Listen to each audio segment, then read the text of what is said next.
என்ன மாப்பிள அந்த அண்டா மூஞ்சி போட்டு அப்படி ஓடிடுறா. பாத்தியா கலாய்க்கிறா வெவ்வேறு பிஸ்கெட்டு பிஸ்கெட்டு நல்லா இருக்குது மாப்பிள. செம்ம டேஸ்ட் ஆகுதுல. தம்பி இந்த பக்கம் பிஸ்கட் எவனா தின்னு போனாங்களா பாத்தியா? ஏன் கேக்குறீங்க? குழந்தை வச்சு இந்த புடின்னு வந்துக்கிறானுங்கப்பா. குழந்தை வச்சு இந்த புடிங்க வந்துட்டாங்களா? இந்த பக்கம் யாரும் இல்ல, அந்த பக்கம் போய் பாரு.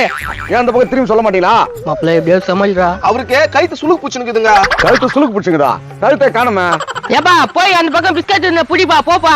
கண்ணே எப்படிடா இருப்பாமா? எல்லாம் மரமுஜ போட்டு நல்லா குண்டா இருக்கும். டேய் மாப்பிள கரெக்டா சொல்லிட்டான்டா.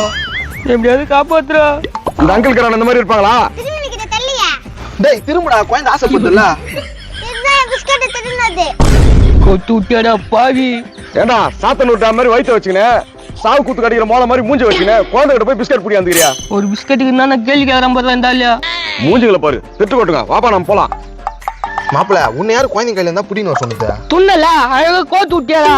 சரி இன்னொரு குழந்தை கிட்ட இருந்தா புடிங்கன்னு வா. கோத்து விட மாட்டேன் இனிமேட்ல. அட போடா டப்பா வையா உன் சங்காத்தமா வேணாடா. டேய் மாப்பிள மாப்பிள அட போடா. டேய்